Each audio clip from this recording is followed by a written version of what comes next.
প্রিয় দর্শক, প্রথম আলোর নিউজরুম থেকে সবাইকে স্বাগত জানাচ্ছি। আমি বায়েজিদ আহমেদ।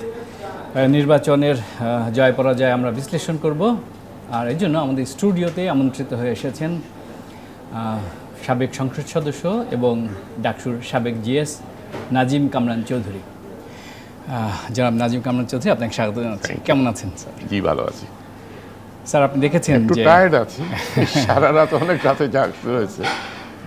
ইনফ্যাক্ট আমরাও আমাদেরও সারা রাত জাগতে হয়েছে।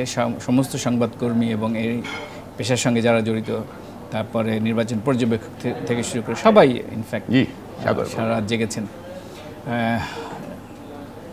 একটা ঐতিহাসিক জয়ের মাধ্যমে তারেক রহমানের একটা রাজনৈতিক প্রত্যাবর্তন যদি আমরা বলি, উনি লন্ডন থেকে আসলেন, নির্বাচন করলেন এবং দেশবাসীর হৃদয় জয় করলেন। এখন পর্যন্ত 4টি কেন্দ্রের 4টি আসনের ফলাফল বাকি আছে। বিএনপি এবং সমমনা জোট 212টি আসনে বিজয়ী হয়েছেন, আর জামাত জোট 76টি আসনে, স্বতন্ত্র 7টি আসনে। এটা তো এক ধরনের ল্যান্ডস্লাইড ভিক্টরি, 2/3 আমরা বলতে পারি সংসদীয় ভাষায়। আপনার বিশ্লেষণ কি? এইটা তো মোটামুটি গত 3-4 মাস থেকে নিয়ে একটা এক্সপেক্টেড ছিল। সবাই কাছে না হলে আমাদের কাছে এক্সপেক্টেড ছিল, এবং আপনার সাথে 4-5 দিন আগে প্রোগ্রামে আপনি সপ্তাহখানেক আগে বলেছেন। জি, এখন আমার কাছে এখনো সব তথ্য নাই, কিন্তু ইনিশিয়াল যদি রিয়াকশন আমি বলি, আমি ব্যক্তিগতভাবে জামাতের এতগুলা আসন পাওয়াতে আমি একটু অবাক হয়েছি। অবাক? হ্যাঁ, আমি ধারণা করি নাই ওরা 55 থেকে 60 আসন ক্রস করবে। আচ্ছা, কি কারণে স্যার? আসছি আমি এইটাতে। বেসিক্যালি হলো যে ভোট প্রদানের উপরে একটা দল, এই আগের সার্ভেগুলোতে বলা হয়েছে যে বিএনপি প্রায় 60-65% ভোট পাবে। তো সেটা যদি পায় তাহলে সিটের পরিমাণ আরো বেশি হওয়া উচিত ছিল। জামাতের সম্বন্ধে বলা হয়েছে ম্যাক্সিমাম 30-35% পাবে। তো ওই পরিমাণ ভোটে এই পরিমাণ আসন পাওয়ার কথা না। এটা কেন হলো, এটা অ্যানালাইজ করতে হবে। আমি ছোট্ট একটু যোগ করি। জামাত যে অনেক আসনে জিতেছে অল্প ভোটের মার্জিনে, 2000, 2500, 3000, 3500 এরকম। জি, না এটাই আমি আসছিলাম। এখন অ্যাট দ্য মোমেন্ট একটু আর্লি, কারণ সব তথ্য নাই, কিন্তু প্রিলিমিনারি তথ্যতে যা দেখা যাচ্ছে, আপনি যদি বাংলাদেশকে 4 ভাগ করেন, উত্তর দক্ষিণ মেঘনা, আপনার মেঘালয় থেকে বে অফ বেঙ্গল, এক পাশে পাবেন আপনি ময়মনসিংহ, সিলেট, কুমিল্লা, হবিগঞ্জ, চাঁদপুর, চট্টগ্রাম, এই একটা বেল্ট। এই বেল্ট ট্রেডিশনালি বিএনপির স্ট্রং হোল্ড, আর এইখানে মেইন কন্টেস্ট সবসময় হয়েছে আওয়ামী লীগের সাথে। এখানে জামাত খুব একটা ফিচার করে নাই। এইবার স্যার আমি একটু আপনাকে ধরিয়ে দিচ্ছি, সাতক্ষীরা, পাবনা, না এটা তো আপনি চলে গেলেন অন্য সাইড, ওই এলাকায় জামাত ভালো করেছে। ওই সাইডে আমি পরে আসছি। তো এই সাইডে বিএনপি ভালো করার কথা এবং ভালো করেছে। কথায় ভালো করতে পারে নাই আশা যে মতো। আপনি যদি বাংলাদেশের পশ্চিমে যান, দক্ষিণ পশ্চিম, সেইখানে জামাতের কিছু ট্রেডিশনাল জায়গা আছে, সেখানে ওরা ভালো করেছে। ওইখানে বিএনপিরও ট্রেডিশনাল এলাকা আছে, নোয়াখালী আছে, বরিশাল আছে, ফেনী, সেখানে ওরা ভালো করেছে। সবচেয়ে সারপ্রাইজিং হলো নর্থ বেঙ্গল।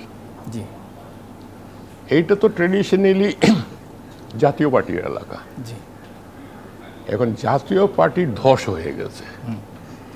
এই ধসের অ্যাডভান্টেজ পুরাপুরি জামাত পেয়ে গেছে। সেই জন্য ওই মার্জিনাল সিটগুলা জামাত জিততে পেরেছে। 3-way ফাইটে এই জাতীয় পার্টি কোনো ভোট কাটতে পারে নাই বেশি। এবার কিন্তু ঢাকাতেও 20টি আসনের মধ্যে জামাত 7টি আসন পেয়েছে, আর বিএনপি 13টি। তার মানে ঢাকাতে তারা কিন্তু থাবা দিয়েছে। হ্যাঁ, এবং আমরা যেই জায়গায় বসে কথা বলছি এটা এই কনস্টিটিউয়েন্সি ঢাকা 12, সেখানেও কিন্তু জামাতের সাইফুল আলম মিলন তিনি বিজয়ী হয়েছেন। হ্যাঁ, ওয়ার্কার্স পার্টির এটা থ্রি ওয়ে ফাইট, সাইফুল হক থ্রি ওয়ে ফাইটে আপনার তিনি হেরেছেন। বিএনপি বিদ্রোহী সাইফুল আলম ধানের শীষ ব্যবহার করেন নাই। জি এই এলাকায় absence of symbol is very important. এগুলো ফ্যাক্টর আছে। আরেকটা যেটা আমার সবচেয়ে অবাক করেছে is the low turn out of voter. এইরকম একটা গুরুত্ব নির্বাচনে এত কম ভোট টার্ন আউট অস্বাভাবিক। 59%। হ্যাঁ, এটা অস্বাভাবিক। জি, বিলো 60। আপনি যদি দেখেন 1991-এ 55% টার্ন আউট ছিল। জি 55% টার্ন আউটে 140টা সিট বিএনপি পায়। আবার গিয়ে 1996-এ 74% টার্ন আউট হয়েছে। So 55 to 74, 146 seats Awami League পায়। আবার আসেন 2001, 74 থেকে গেল 76। 76। কোনো সময় কমছে না, ইটস অলওয়েজ ইনক্রিজিং। 76% ভোট পেয়ে বিএনপি পায় 193 সিটস। আর লাস্ট ক্রেডিবল ইলেকশন 2008-এর 87 বোধহয় না? 87%, ইউ আর রাইট, এবং 230টি আসন পায়। জি এইবার 59% টার্ন আউটে জি বিএনপি 212 সিট বা 216 সিট পাওয়া একটু অস্বাভাবিক না? জি, এটার কারণটা কি স্যার? এই যে পার্সেন্টেজ কম হওয়ার? এখন বলবেন কেন মানুষ কম 40-40% লোক ভোট দিতে যায় নাই কেন? যেখানে সব জরিপ বলছে 80-85% কাস্টিং হবে। এরা কি, এদের অধিকাংশ কি আওয়ামী লীগ এবং আওয়ামী লীগ সমমনা দলগুলোর এইটা সমর্থক? এই মুহূর্তে বলা মুশকিল, কিন্তু এটা ডেফিনেটলি স্টাডি করার প্রয়োজন। এটা তো যদিও 230 সিট বিএনপি পেয়েছে, ম্যান্ডেট ডিক্লেয়ার করা একটু কঠিন। আচ্ছা, কারণ আপনি কিন্তু 41%কে একদম ফেলে দিতে পারেন না যারা ভোট কেন্দ্রে যায়নি। আমি ফেলে দিচ্ছি না, আমি খুব বেশি গুরুত্ব দিচ্ছি। আমি খুব বেশি গুরুত্ব দিচ্ছি, সেই জন্য বলছি এটা নিয়ে গবেষণা করার প্রয়োজন। জি জি অবশ্যই। আপনার ঘুরে ফিরে দেখেন, আপনার 60% ধরলাম টার্ন আউট হয়েছে। জি সেইখানে আমি এখনো ভোটের পরিমাণ পাই নাই, পরিমাপটা যদি ধরি বিএনপি ওইটার 60%ও পায়, জি তাহলে দেশের কি পরিমাণ সাপোর্ট বিএনপির আছে? আবার এটাও একটা পজিটিভ দিক হচ্ছে, ওয়ান সাইডেড পার্লামেন্ট হয়ে যায়, ঠিক আছে? তখন ইচ্ছে মতো যে কোনো তারা সিদ্ধান্ত নিতে পারে, আইন প্রণয়ন করতে পারে, কারণ মেজরিটি তাদের আছে। অনেক সময় হয় কি, পার্লামেন্টে বেসিক ডেমোক্রেসির জন্য হেলদি এনভায়রনমেন্ট হচ্ছে চেক অ্যান্ড ব্যালেন্স থাকা, একটা শক্তিশালী বিরোধী দল থাকা। এবার কি আপনার কাছে মনে হচ্ছে যে এনসিপির যে 6 জন তরুণ নেতা সংসদে জায়গা পেল, জামাতের 60+ তারা পেয়েছে, তাদের বিজয়ী হয়েছে, সব মিলিয়ে একটা ভাইব্রেন্ট পার্লামেন্ট হবে? দেখেন, আমাদের দেশে পার্লামেন্টারি চর্চা কোনোদিনও হয়নি। আচ্ছা, কোনোদিনও না? কোটানকোট। হ্যাঁ, কারণ কি, একটা পার্লামেন্টের কাজ শুধু লেজিসলেশন না, এইটার কাজ হলো ওভারসাইট। জি আজকাল আপনি ওয়েস্টমিনিস্টারে যান, ওয়েস্টমিনিস্টার হাউস অফ কমন্সের জি মেইন ওয়ার্কিং হয় ওদের সিলেক্ট কমিটির মাধ্যমে। জি জি প্রত্যেক মিনিস্ট্রির সেপারেট কমিটি থাকে, এবং কিছু কিছু কমিটি হেড করে অপোজিশন থেকে, জি কিছু তো সরকারি দল থেকে, কিন্তু এগুলো বাইপার্টিজান অ্যাকশন প্রায়ই হয় যখন একটা কমিটিতে বসে। তো oversight is the most important part. আমাদের এইখানে ওভারসাইটের ফাংশন কোনোদিন হয় নাই। 1996-এ আগে আমি একটা পার্লামেন্টারি টিম নিয়ে যাই ব্রিটেনে। আচ্ছা, ওদের ইনভিটেশনে। 3 দলে 3 জন সিনিয়র লিডার ছিলেন। বিএনপি থেকে ছিলেন তখন LK সিদ্দিকী সাহেব, জি, পানি সম্পদ মন্ত্রী ছিলেন বোধহয়, হ্যাঁ, চিটাগাংয়ের, চিটাগাংয়ের। সীতাকুণ্ডের মানুষ। তখন তিনি মন্ত্রী ছিলেন না, তিনি একটা কমিটির হেড ছিলেন। জি, আওয়ামী লীগ থেকে ছিলেন মতিয়া চৌধুরী, প্রয়াত। জি। আর জাতীয় পার্টি থেকে এবাদুর রহমান ওদের জি, হুইপ ছিলেন। আমরা 2 সপ্তাহ ব্রিটিশ পার্লামেন্ট স্টাডি করি। স্টাডি করার পরে ফিরে এসে আমরা একটা জয়েন্ট রিপোর্ট প্রিপেয়ার করি, 3 পার্টি। 3 পার্টি জয়েন্ট রিপোর্টটা প্রত্যেক পার্টির কাছে, হেড কাছে আমরা অ্যাপ্রুভেল নিই। জি, এবং 96 ইলেকশনের আগে ওই রিকমেন্ডেশনগুলো পার্টি ম্যানিফেস্টোতে ওরা ঢুকিয়ে দেয়, যাতে গিয়ে 96-এ আওয়ামী লীগ ক্ষমতায় এসে কয়েকটা জিনিস ওরা চেঞ্জ করে। ওরা ওই ম্যান্ডেট মানে ম্যানিফেস্টো ছিল আর ওরা ওইটা চেঞ্জ করে। ফার্স্ট চেঞ্জ করে কমিটি সিস্টেম। আগে মন্ত্রীরা কমিটি হেড করতেন, মন্ত্রীদের কমিটির থেকে সরানো হয়। দ্বিতীয় ছিল question hour, prime minister's question hour. সেটাও 96-এ ইন্ট্রোডিউস হয় পার্লামেন্টে। আরও কয়েকটা আমার সবগুলো মনে নেই ছিল, ওগুলো হয়। তবে এই প্র্যাকটিসটা আর কন্টিনিউ করে নাই। 2001-এ যখন বিএনপি ক্ষমতায় আসলো, ওরাও ইন্ডিপেন্ডেন্ট কমিটি করেছে, কিন্তু কমিটিগুলা খুব একটা পার্টিসিপেট করে নাই। জি। স্যার, আমরা যদি একটু এনসিপির দিকে আসি, যে 30টি আসনে প্রার্থী দিয়েছিল, তার মধ্যে তারা 6টি আসনে বিজয়ী হয়েছে। তাদের পার্টির প্রধান নাহিদ ইসলাম, তিনি ঢাকা বিজয়ী হয়েছেন। পার্টির সেক্রেটারি সদস্য সচিব আক্তার রংপুরে বিজয়ী হয়েছেন। হাসনাত আবদুল্লাহ কুমিল্লা বিজয়ী হয়েছেন। হান্নান মাসুদ নোয়াখালীর 6 আসনে, এবং আরেকজন নারায়ণগঞ্জ, এবং আরেকটা ছেলে উত্তরবঙ্গে। 30টি আসনের মধ্যে 6টিতে বিজয়ী হয়েছেন। এই রেশিওটাকে কেমন বিশ্লেষণ করবেন? কিছুই না, এরা তো জামাতের ঘাড়ে চড়ে আসছে, ওদের তো কোনো বেস নাই। আচ্ছা, ওদের ভোট যেটা পেয়েছে এটা জামাতের ভোট। ওরা কি ইন্ডিপেন্ডেন্ট যদি ইলেকশন করত, নিজের দলের প্রতীকে, নিজের দলের স্ট্রেংথ নিয়ে, তাহলে কি ওরা এই 6টি পেত, নাকি কম বেশি পেত? কোনোটাই পেত না। কোনোটাই পেত না। একটা হয়তো পেত, যে এর ভুলের জন্য কুমিল্লায়। কুমিল্লাটা একটা এই এটা বিএনপির strategic নাহি দুর্বলতা। জিতেছে 2000 না 3000 ভোট। জি, জি, সামান্য ভোট। হ্যাঁ, এই ভোট যে সে যে হাজার হাজার ভোট পেয়েছে, এর থেকে তুমি দাঁড়িপাল্লা বাদ দাও, থাকে কি? খুবই কম। থ্রি ওয়ে কন্টেস্ট সাপলাকলের হলে তো জন্য দাঁড়িপাল্লাও খুবই কম। থাকতো, থাকে কি? ওটাই নাই।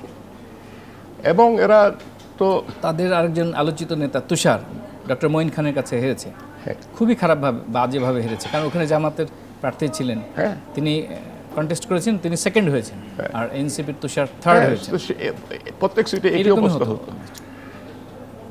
আপনিও তো একসময় ছাত্র রাজনীতির সঙ্গে যুক্ত ছিলেন, আপনি ডাকসুর জিএস ছিলেন। জি, তো এনসিপি তো তরুণদের দল, তারা গণঅভ্যুত্থানের প্রথম সারিতে ছিলেন, পরবর্তীতে তারা রাজনৈতিক দল গঠন করেছেন। আপনাদের সময় স্টুডেন্ট পলিটিক্স আর এই বর্তমান সময়ের তরুণদের যে পলিটিক্স, এটার মধ্যে কি পার্থক্য আছে?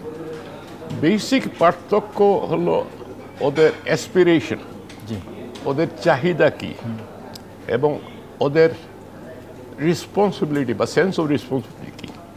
Even attitude, Even attitude. প্রচুর অ্যারোগেন্সি আমাদের লক্ষ্য করা যায়। 69-এর আন্দোলন, এটা বলতে পারেন এটা স্বাধীনতার প্রথম ধাপ।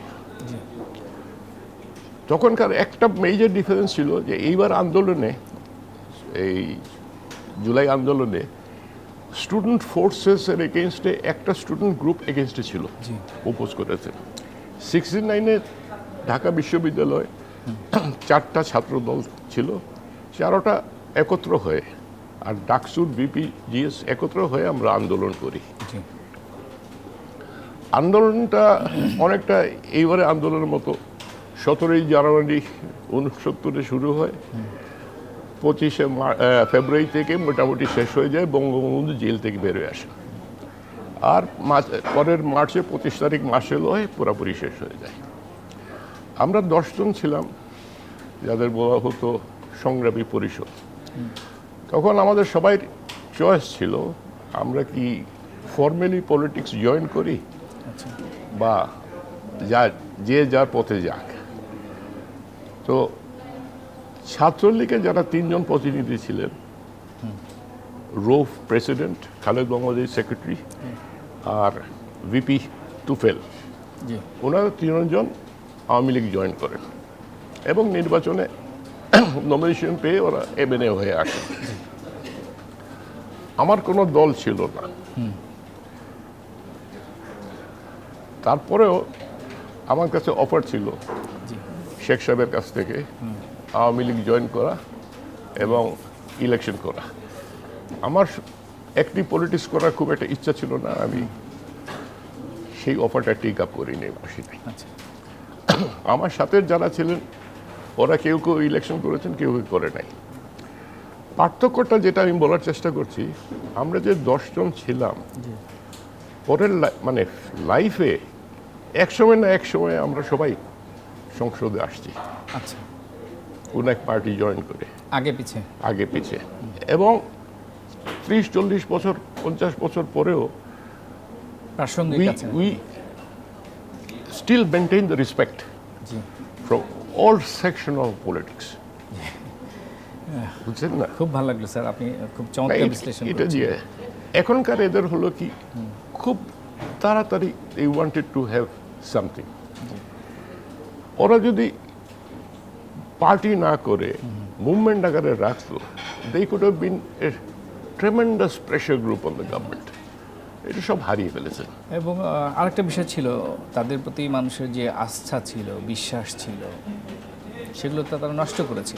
তারা যেইভাবে তারা আন্দোলনে ঝাঁপিয়ে পড়েছিল, তারা স্বাভাবিক স্টুডেন্ট, সাধারণ স্টুডেন্ট হিসেবে আন্দোলনের পর তাদের জীবন আচরণ, তাদের চলাফেরা সব পাল্টে গেল। তারা ওইটা কোটি আমি কোটি টাকা comment দামের করবো না, গাড়িতে কিন্তু ঘোরে, তারা আমার- কোটি কোটি টাকা দামের অফিস মেনটেন করে, তারা রাজকীয় জীবনযাপন করে, তারা ওয়েস্টার্নে গিয়ে হাঁসে মাংস খায়। একটা ছেলে কলাপাড় উঠে খেয়ে আন্দোলন করেছে, স্যান্ডেল পরে, সে আমি রেসপেক্ট করে বলছি, সেই ছেলে 6 মাসের মাথায় কিভাবে কোটি টাকার মালিক হলো? সে তো আগে স্টুডেন্ট ছিল, পরে দেখা গেল যে তার সে ট্যাক্স দেওয়া শুরু করলো, তার মানে সে অল্প কিছুদিনের মধ্যে হিউজ টাকার মালিক হয়ে গেল। সাধারণ মানুষ এটা ভীষণভাবে ইগনোর করেছে, তাদের হৃদয় ভেঙে গেছে যে যেই ছাত্রদেরকে বিশ্বাস করেছিলাম সেই ছাত্ররা এই জুলাই স্পিরিটের সঙ্গে আর ছিল না। আর না হলে এই দলটি তো দাঁড়িয়ে যেত। কেন আরেকটি বড় দলের, একটা বিতর্কিত দলের পেটের মধ্যে থাকতে হবে তাদেরকে? তাদের তো ইন্ডিপেন্ডেন্টলি তারা মুভ করতো, তারা হয়তো খুব ভালো অবস্থানে যেত। এখন হ্যাঁ, এখন ওরা পার্লামেন্টে ওরা দল হিসাবে বোধহয় বসতে পারবে না। এই কারণে আমার খেয়াল নাই এখন, আগে আচ্ছা, ছিল দল হিসেবে বসতে অসুবিধা 10টা সিট না হলে পার্টি হিসাবে রেকগনাইজড হয় না। না স্যার, এখন এই বিধান নাই স্যার। আমার জানি না এটা বাদ দিয়েছে কিনা। স্যার, একজন দুইজন সংসদ সদস্যরাও কিন্তু পার্লামেন্টে রিপ্রেজেন্ট করে, রিজিমেন্ট তাদের করে পার্টি, পার্টি- কিন্তু পার্টির সদস্য হিসেবে। পার্টি হিসাবে রেকগনিশন পায় না, যার মানে পার্টির ফ্যাসিলিটিস গুলো পায় না। একটা পার্টি রেকগনাইজড না হলে স্যার পায়, ওই পায়। আমার সেই বিধান এখন আর নাই স্যার। ঢাকাতে 20টি আসন, এই 20টি আসনের মধ্যে জামায়াত ইসলামী 60টি আসনে বিজয়ী হয়েছে। এটাকে আপনি কিভাবে মূল্যায়ন করবেন? এইগুলা এই মুহূর্তে বলা মুশকিল, প্রত্যেকটা ইন্ডিভিজুয়ালি ঢাকার অ্যানালাইজ মানুষ করতে তো হয়। সচেতন। এইখানে ডেফিনেটলি জামাতের অর্গানাইজেশন স্ট্রেংথ অনেক বেড়েছে। ওরা যে ভোট টার্ন আউট করতে পেরেছে, এটা তো স্যার, কেউ কি রিমার্কেবল। ভেবেছে যে আমিনুল যিনি জাতীয় ফুটবলার ছিলেন, মিরপুর 16-তে, মানে ঢাকা 16-তে মিরপুরের প্রার্থী ছিলেন বিএনপি থেকে, তিনি হেরে গেছেন জামাতের প্রার্থীর কাছে।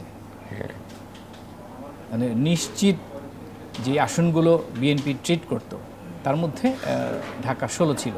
তাই না, নাহিদের সিট দেখেন, কাইয়ুম খুবই স্ট্রং ক্যান্ডিডেট কাউন্সিলর। ওকে, এইগুলো সবখানে কিন্তু এটা জামাতের অর্গানাইজেশন যেটা কাজ করেছে। আচ্ছা, সাংগঠনিকভাবে আপনি তারা যেটা বলেন- অনেক গুছিয়েছে।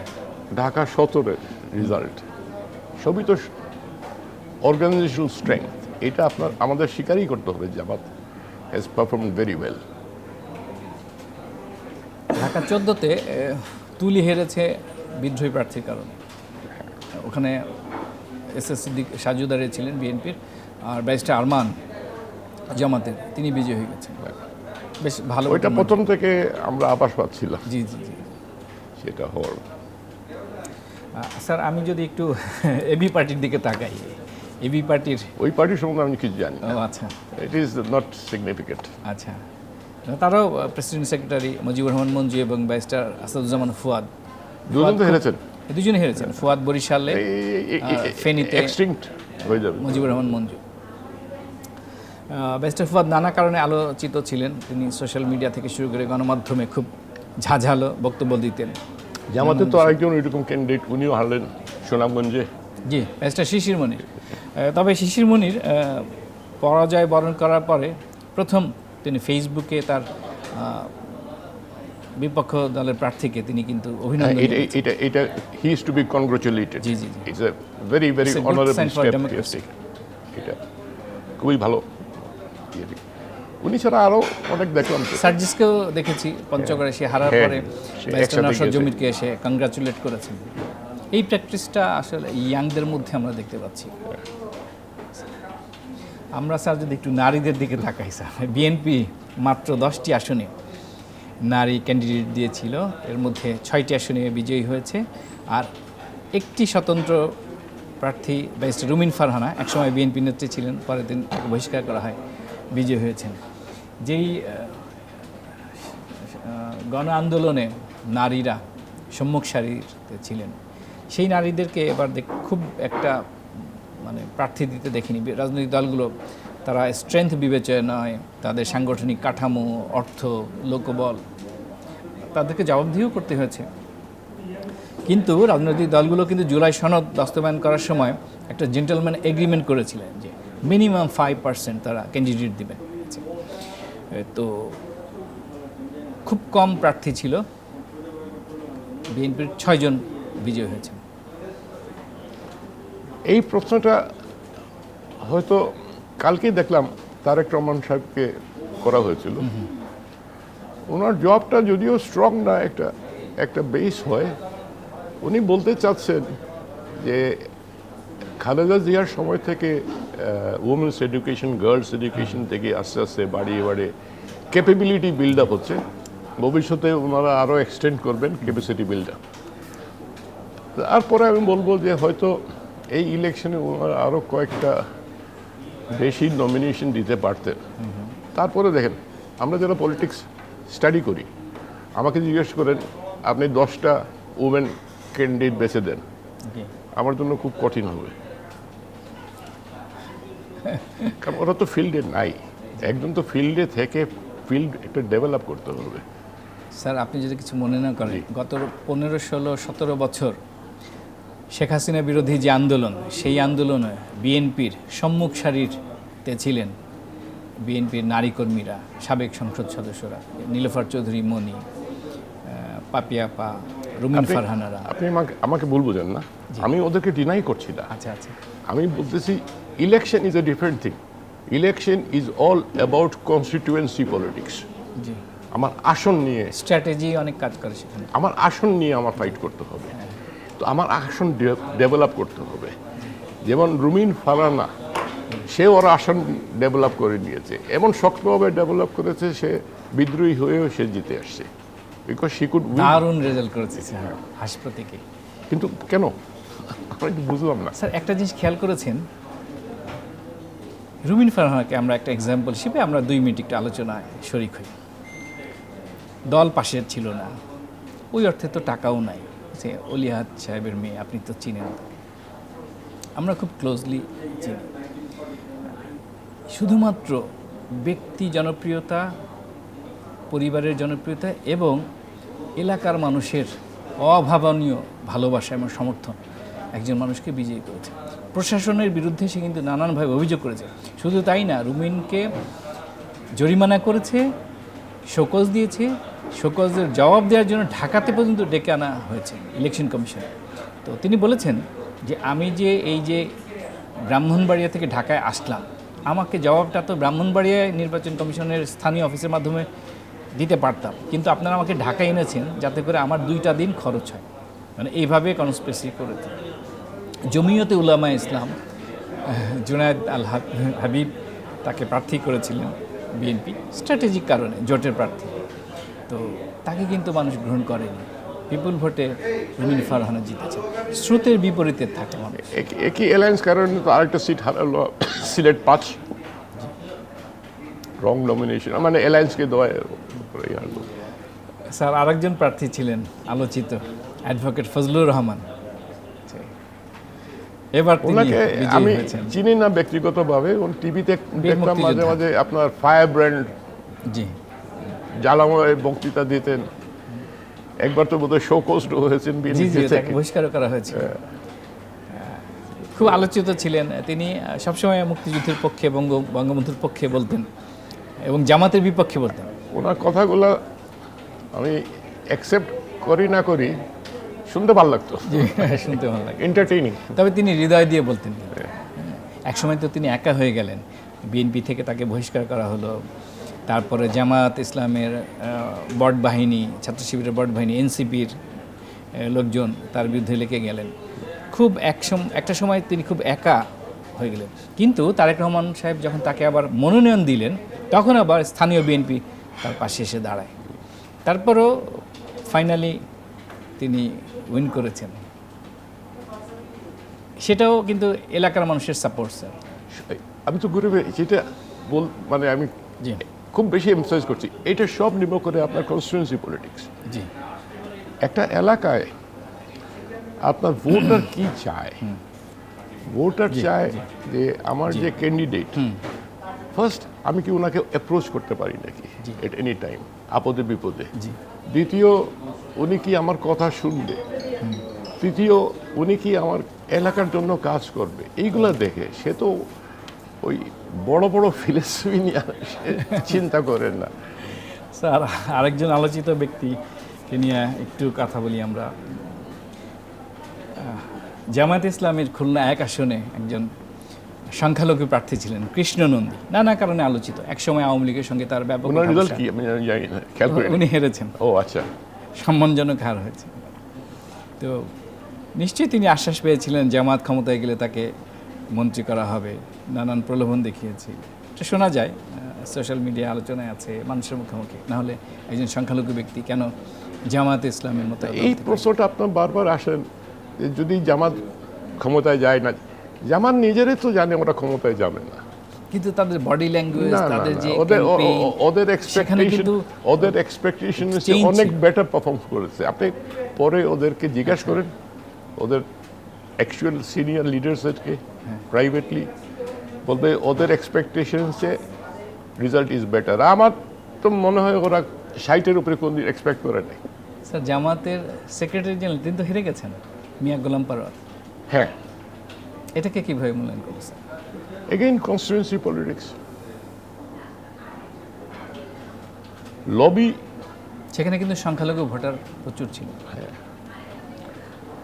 আরও অনেক জায়গা থেকে আমাকে জানিয়েছে, কুষ্টিয়া বা জিয়া থেকে সংখ্যালঘু নাকি ওরা ক্লেম করে যে বিএনপির কাছে যতটুকু এসেছে তার চেয়ে জামাতের কাছে বেশি গিয়েছে, সেই কারণে জামাত কিছু। এইগুলো তো আরও স্টাডির ব্যাপার আছে। বরগুনা 1 আসনে মাহমুদুল হুসাইন অলিউল্লাহ, তিনি ইসলামী আন্দোলনের একমাত্র প্রার্থী যিনি বিজয়ী হয়েছেন ইসলামী আন্দোলনের, চরমোনাই পীরের। আর বাকি বরিশাল। পীর সাহেব তো 3 নম্বরে আসছেন বোধহয়। জি, পীর সাহেব বোধহয় 3 নম্বরে। বরিশাল 5-6 তারা হেরেছেন। না না, আপনার আমাদের পীর সাহেব উনি কন্টেস্ট করেছেন না, চরমোনাই পীর সাহেব। চরমোনের শুধুমাত্র একজন জিতেছেন, আর সবাই হেরেছেন। উনি পার্সোনালি তো কন্টেস্ট করেছেন।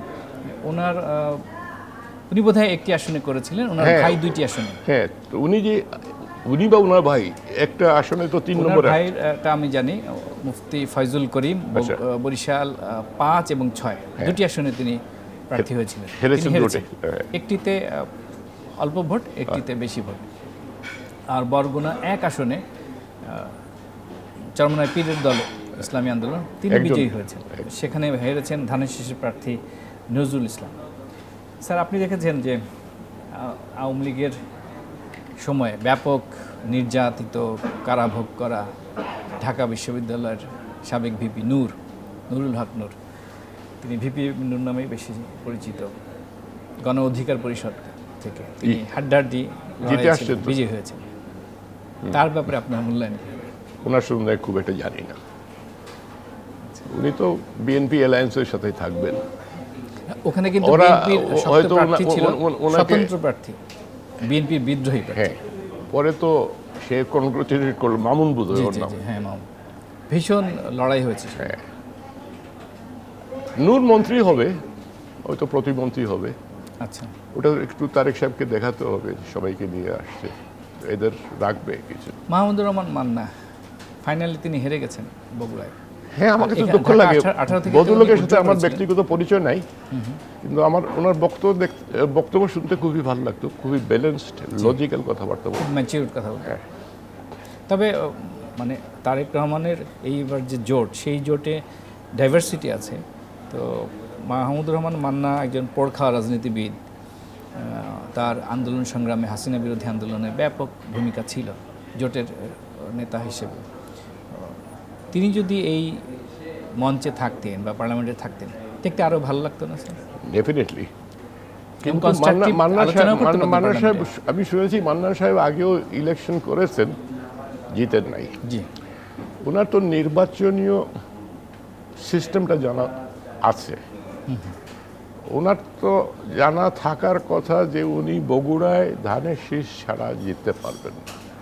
তো ওনার কাছে দুইটাই চয়েস ছিল, একটা বিএনপিতে যোগদান করা, ধানের শীষ নিয়ে কন্টেস্ট করা, আর দ্বিতীয় ইন্ডিপেন্ডেন্ট কন্টেস্ট করে বুঝে নিতে হবে যে উনি হেরে যাবেন। আর তো কোনো সেকেন্ড চয়েস ছিল না। নুরু তো ধরেন বয়সে তরুণ, তার বাহিনী আছে, মানে বাহিনী অর্থে তার কর্মী সমর্থক আছে প্রচুর। নুরু ফাইন্যান্সিয়ালি নানানভাবে ক্যাপাবল, বিভিন্ন জায়গা থেকে সে ম্যানেজ করতে পারে। কিন্তু মাহমুদুর রহমান মান্না বয়স হয়ে গেছে ওনার, নানানভাবে শারীরিকভাবে তিনি অসুস্থ। তারপরে ওই অর্থে তো তার কর্মী সমর্থক নাই। তারপরে বিএনপির দুর্গ যেখানে বগুড়া, সেখান থেকে ইলেকশন করা এবং ধানের শীষ প্রতীক ছাড়া কেটলি প্রতীকে উনি নির্বাচন করছেন। তো স্বাভাবিকভাবেই আসানোর ফল হয়নি, কিন্তু ওনার যে রোল সেটা খুব সিগনিফিক্যান্ট ছিল। আমরা স্যার একদম শেষের দিকে চলে এসেছি। সামগ্রিকভাবে আপনি যদি ভোটের ফলাফল অ্যানালাইসিস করেন, এই আবার আমি রিপিট করি, এখানে দুইটা সিগনিফিকেন্ট জিনিস। একটা হলো জাতীয় পার্টির টোটাল ধ্বংস উত্তরবঙ্গে। দ্বিতীয় হলো, স্যার, আমি যদি একটু কিছু বেয়াদবি না নিলে, জাতীয় পার্টি কি এবার তো একটি আসনও পায়নি, বিলীন হওয়ার কথা? বিলীন হয়ে গেছে, গেছে? হয়ে গেছে। এখন দ্বিতীয় হলো ভোটার টার্ন আউট। এত কম ভোটার টার্ন আউটে আমার চিন্তা করতে হবে, তাহলে 40% লোক এর মধ্যে আমার পক্ষে না কেন 41% মানুষ। 41%। এবং আওয়ামী লীগ সম্বন্ধে খুবই সাবধান হওয়া উচিত। যেমন ওরা ফিরে আসবে খুব শিগগিরই। ফিরে আসবে? আপনি কনফিডেন্টলি বলছেন? আমি ফিরে আসবে? অ্যাবসলিউটলি কনফিডেন্টলি বলছি। কি কারণ আছে স্যার? ফিরে আসবে মানে ক্ষমতায় আসবে না, হ্যাঁ, সেটা তো সেটা সময় লাগবে। অনেক দূরের বিষয়। ওরা পলিটিক্যাল প্রসেসে বছর খানিকের মধ্যে এসে যাবে। স্যার, বিএনপি ক্ষমতায় এই নিরঙ্কুশ সংখ্যাগরিষ্ঠতা পাওয়ায় আওয়ামী লীগের ফেরাটা কি এখন সহজ হবে? আওয়ামী লীগের কনফিডেন্স বাড়বে, এই লো ভোটার টার্নআউট দেখে ওদের কনফিডেন্স বাড়বে। জামাতের এই ভোট থেকে ওদের সিট পাওয়া দেখে বা ভোট পাওয়া দেখে কনফিডেন্স বাড়বে। আপনার কি মনে হয় জামাত ইসলামী সংসদে যেমন ভাইব্রেন্ট থাকবে, তেমনি নানান বিষয়ে রাজপথে তারা অ্যাক্টিভ থাকবে সরকার বিরোধী মুভমেন্টে? এখন যখন আপনি এত এত সিট নিয়ে আপনি সংসদে আছেন, রাজপথে থাকবেন কেন? লোকজনকে হয়রানি করবেন কেন? সংসদে বলেন, সংসদে ডিবেট করেন। এটা ওনাদের যে প্রতিনিধি যারা আসছে সংসদে, ওদের সম্বন্ধে আমি জানি না। What is the capability? Are they capable of debating? Are they capable of talking in the parliament? খালি ওয়াচ করবেন বাইরে, সোশ্যালি চিন্ত না। তো এইটাও অনেকটা নির্ভর করে ওদের পটেনশিয়াল অনেক। আপনি প্রথমেই যেটা বললাম, এই যে কমিটি সিস্টেমে কাজ করা, সত্যিকার কাজ করলে you can hold the government accountable all the time. Sir, অসংখ্য ধন্যবাদ, এত চমৎকারভাবে আপনি বিশ্লেষণ করেন, আমি তন্ময় হয়ে শুনি। Thank you. আমাদেরকে সময় দেওয়ার জন্য আপনাকে মাই প্লেজার। বিশেষ থ্যাংক ইউ। ধন্যবাদ এবং কৃতজ্ঞতা। Thank you. প্রিয় দর্শক, আমরা ভোটের বিশ্লেষণ করছিলাম, জয় পরাজয়, নানান খাতগুলো আমরা আলাপ করছিলাম। আমাদের সঙ্গে ছিলেন ডাকসুর সাবেক জিএস এবং সাবেক সংসদ সদস্য নাজিম কামরান চৌধুরী। আমরা আপাতত বিরতি নিচ্ছি, একটু পরেই ফিরবো, কোথাও যাবেন না, আমাদের সঙ্গেই থাকুন। আমরা এরপরে ভোটের আরও বিশ্লেষণ নিয়ে হাজির হব।